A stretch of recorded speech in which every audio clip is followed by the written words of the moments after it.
Bonjour à toutes et à tous les gars, j'espère que vous allez tous très bien. Aujourd'hui on se retrouve pour une toute nouvelle vidéo. On a un marché crypto plutôt flat, comme on peut le voir. On a le Bitcoin qui est environ sur 0% sur 24 heures. Donc ça c'est le résultat d'une légère petite hausse, une petite bouffée d'oxygène. Et on va voir justement si cette bouffée d'oxygène est temporaire ou bien qu'elle va continuer dans le temps et qu'au final on a trouvé le bottom. Donc je vais vous partager un possible setup d'accumulation, d'accord? C'est un potentiel setup, on va surveiller ça bien évidemment. On a un automatic rally, une tiers qui serait possiblement à venir chercher. Dans tous les cas, je vais quand même vous donner des contre-arguments sur un possible bottom, notamment avec l'analyse des altcoins, notamment Solana, qui a très peu probablement posé son bottom, honnêtement. Et on ira voir également l'Ether, qui a également très peu probablement posé son bottom. Donc ça m'étonnerait qu'il y ait une décorrélation comme ça et que Bitcoin pose son bottom alors que les altcoins non. Donc vous l'aurez compris, on ira voir Bitcoin, Solana, Ethereum dans cette vidéo. J'espère que la vidéo vous plaira. Si c'est le cas, n'oubliez vraiment pas de la liker et de vous abonner si ce n'est pas déjà fait. N'oubliez pas de rejoindre le canal Telegram ainsi que le groupe Telegram directement en description, ainsi que de me rejoindre sur mes autres réseaux sociaux.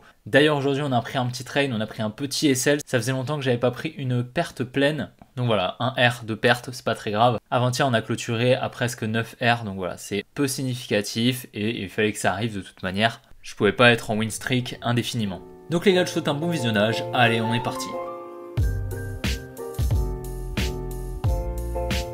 Donc voilà, comme on peut le voir, on est actuellement sur Bitcoin, on a quand même pas mal de dessins. Je vais essayer donc de nettoyer petit à petit en vous faisant un petit récap. Donc ici, on avait eu une petite hausse ici, liquidation d'une résistance ici qui était déjà présente en higher time frame juste là, en bleu comme on peut le voir. Donc on est venu la liquider, on est revenu dans la supply, ce qui nous a permis de rentrer en short ici. Donc une magnifique entrée qui nous a offert un plus 8.8 R. Donc magnifique, une très jolie entrée. Ensuite on était revenu dans la supply ici, qu'on avait très bien forecast avec une accumulation en lower time frame, un automatic rally qui était ici avec une tiers, on avait distribué ici, puis on avait effectué un mouvement baissier, assez volatile d'ailleurs. Puis à présent on est en train, comme on peut le voir, d'avoir un petit mouvement haussier, une petite bouffée d'oxygène, je vous en parlais juste avant, et on a pris un petit stop loss tout à l'heure, donc voilà, petit moins 1 R juste là. Dommage parce que l'analyse était pour moi assez pertinente. En plus, on avait beaucoup de liquidités au sud. Comme vous pouvez le voir, ici, on a des equal low et ici également. Pas très grave, on a eu un gros mouvement haussier pour se faire liquider. C'était assez joli. Et au final, il est même probable que ça continue. Je vais vous expliquer de suite pourquoi. Donc voilà, ici, comme on peut le voir, on a donc plusieurs structures baissières d'affilée qui tiennent. Comme on peut le voir, on en a une, on en a deux, on en a trois, on en a quatre, on en a cinq. Cinq structures d'affilée qui tiennent.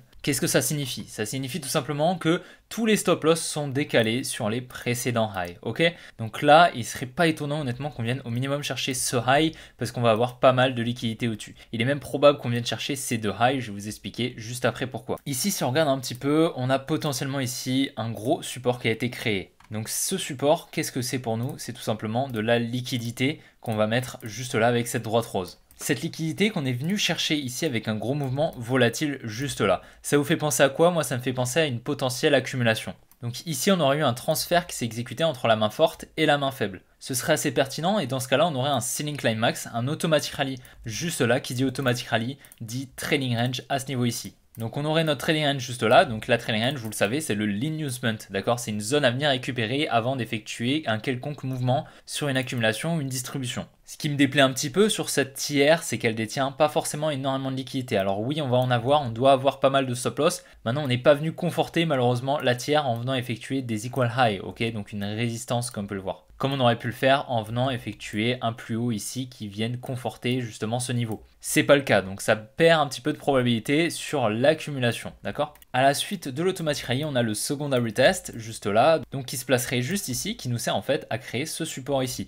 donc de la liquidité. Et par la suite, on a le mouvement de liquidation qu'on appelle un ST in B, secondary test in phase B sur une accumulation. Sur une distribution, on est sur un uptrust. Donc le mouvement de liquidation d'une distribution, c'est un uptrust. Sur une accumulation, c'est un STB. Ce qui signifierait, si dans ce cas-là, on était sur une accumulation, on viendrait à ce moment-là casser ce high ici et à ce moment-là venir chercher la tiers. Si on vient chercher la tiers, on vient également chercher ces highs juste là. Donc on viendrait chercher tous ces highs, récupérer toutes les liquidités, ce qui serait tout à fait pertinent. Et à ce moment-là, on reviendrait ici dans cette supply. Juste là, comme ceci. On reviendrait dedans, tac, pour potentiellement ensuite redistribuer et repartir à la baisse et continuer l'order flow baissier qu'on est en train d'attaquer. Pourquoi? Parce que on le verra après, on a encore beaucoup de liquidités au sud à venir chercher. Donc ça donnerait un petit élan haussier à la dumb money et on pourrait ensuite venir les piéger par la suite. C'est quelque chose qui est possible. Maintenant, peut-être qu'on est sur une accumulation et qu'on a trouvé le point bas. Maintenant, je trouve ça assez peu probable vu toutes les liquidités qu'on a au sud. Ce serait assez peu probable, je pense, qu'on vienne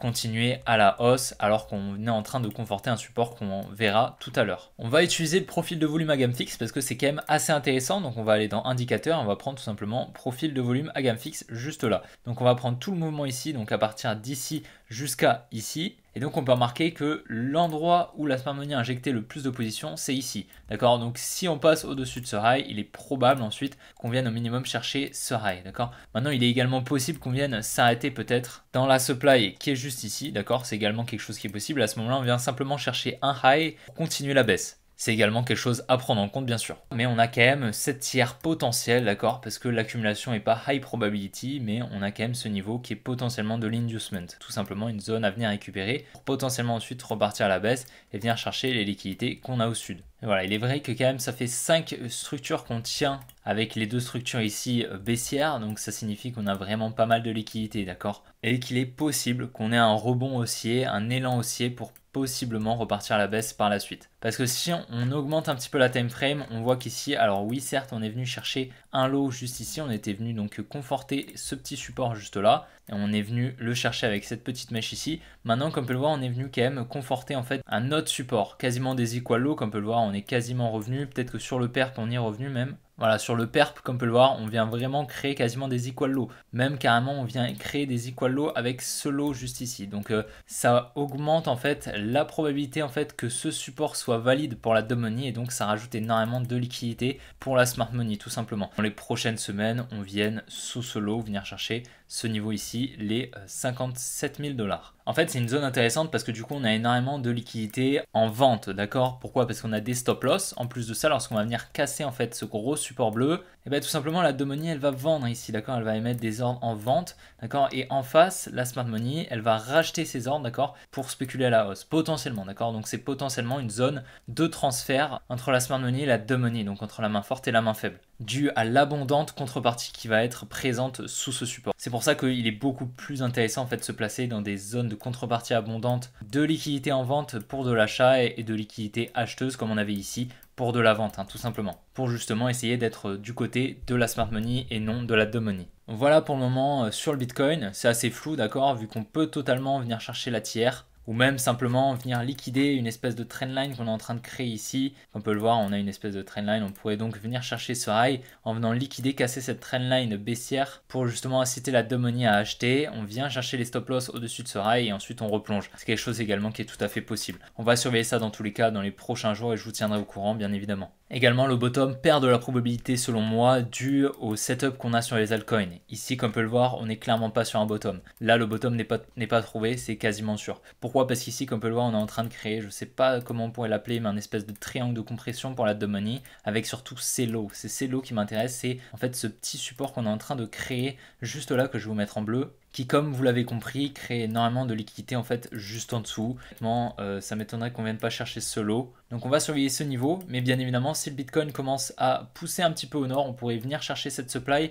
qui est extrêmement pertinente. Mais si on laisse ce support ici clean, qu'on laisse les liquidités et qu'on vient dans cette supply, il est clair que je chercherai ici à short, à avoir une distribution pour repartir à la baisse. C'est vraiment un setup qui serait extrêmement pertinent dans une supply extrêmement pertinente. Donc une zone avec une confirmation pertinente, un changement de structure dans une accumulation et on pourrait avoir une jolie position à la baisse. Et on a toujours ces trendlines, hein, je vous en parle tous les jours, mais ces trendlines doivent détenir énormément de liquidités, donc on pourrait potentiellement sous ce lot avoir un gros transfert entre la main forte et la main faible qui s'exécute, tout comme on peut l'avoir sous le support sur Bitcoin. Donc voilà, c'est des setups qui se ressemblent un petit peu fondamentalement, d'accord? On a quand même beaucoup de liquidités ici, avec un petit peu de liquidité au nord, donc on pourrait tout à fait avoir un rebond sur Bitcoin et sur Solana, ce serait cohérent. Et on a toujours un bottom qui n'est pas posé selon moi, dû à la contrepartie en abondance sous le lot actuel. Donc on est actuellement sur Ether. Pour vous rappeler un petit peu, on avait parfaitement forecast donc la supply du top actuel, donc ça c'est super. Maintenant à court terme, hein, tout comme sur les deux actifs que je viens de vous montrer, on a très peu probablement trouvé le bottom ici, d'accord? Comme on peut le voir ici, on crée de la liquidité, d'accord? Ça c'est pas un setup de bottom. Un setup de bottom, ça se fait comment? Ça se fait comme ça, d'accord? Une accumulation, tac, avec un support, du moins de la contrepartie, ça peut être un support, mais ça peut être également une trendline, ok, qui est créée comme ça, qu'on vient liquider, et ensuite on repart. On vient chercher les liquidités de tous les lots et ensuite on repart. Et là on viendrait donc créer un support, le liquider et ensuite repartir à la hausse. Et ça, ce serait donc une jolie accumulation, hein, tout simplement, donc avec un selling climax, automatic rally, secondary test et un secondary test in phase B, vous l'avez suivi. Donc là, on est potentiellement sur une accumulation, une création d'une accumulation, hein, tout simplement. Mais à ce moment-là, on serait sur le selling climax automatically, le second level test, et on viendrait liquider une dernière fois pour ensuite repartir à la hausse. Donc on va bien évidemment surveiller ça, et ce serait cohérent justement avec ce qu'on attend sur Solana ainsi que sur Bitcoin. Et tout comme sur les autres, on a un petit peu de liquidité au nord ici. Comme on peut le voir, on a donc des equal high, donc une résistance pour la money. Donc on a pas mal de liquidité au-dessus de ces highs. Ici également, on a de la liquidité. Comme je vous ai dit précédemment, on peut tout à fait avoir un petit rebond et repartir à la baisse. Ou bien avoir un petit rebond, venir liquider et ensuite repartir. Mais les probabilités pour qu'on ait un petit rebond, tac, et qu'on reparte à la hausse sans venir chercher ces lots sont selon moi très très faibles.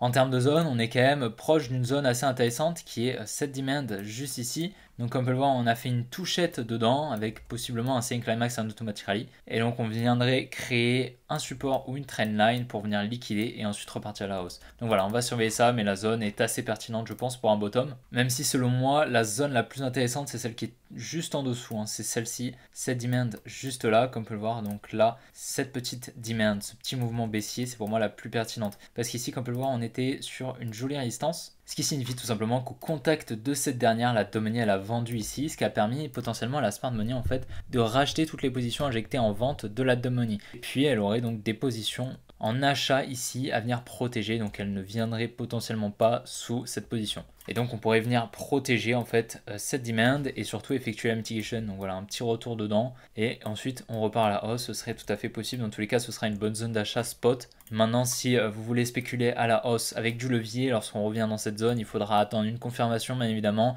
avec un changement de structure et potentiellement de la liquidité au nord potentiellement pour nous apporter de la confluence sur l'exécution du biais haussier. Et donc voilà les gars, j'espère vraiment que la vidéo vous aura plu. Si le cas, n'oubliez vraiment pas de la liker et de vous abonner si ce n'est pas déjà fait. N'oubliez pas de rejoindre le canal Telegram ainsi que le groupe Telegram directement en description ainsi que de me rejoindre sur mes autres réseaux sociaux également en description. Je vous invite à vraiment me lâcher un petit like, ça me donne énormément de force et ça me permet d'être référencé par l'algorithme. Donc vraiment ça m'aide énormément. Ne le sous-estimez pas vraiment, ça m'aide vraiment beaucoup. J'espère que vous avez compris l'analyse, même si ça a été un petit peu technique. Et voilà, je pense honnêtement qu'on n'est pas sur un bottom. Maintenant, je m'ouvre potentiellement à une petite hausse, un petit mouvement haussier pour continuer la baisse et venir chercher les liquidités au sud qu'on a sur tous les actifs du marché crypto.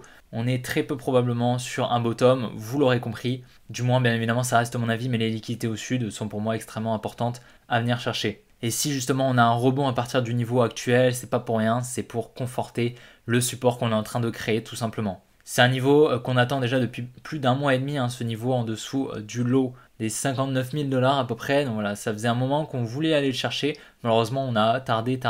Là, je pense que ça va bientôt être le moment pour aller chercher justement ce lot et ces liquidités qui sont dessous. Donc les gars, je vous souhaite une bonne après-midi, une bonne soirée et puis on se retrouve demain pour une prochaine vidéo comme d'habitude. Allez, ciao les gars!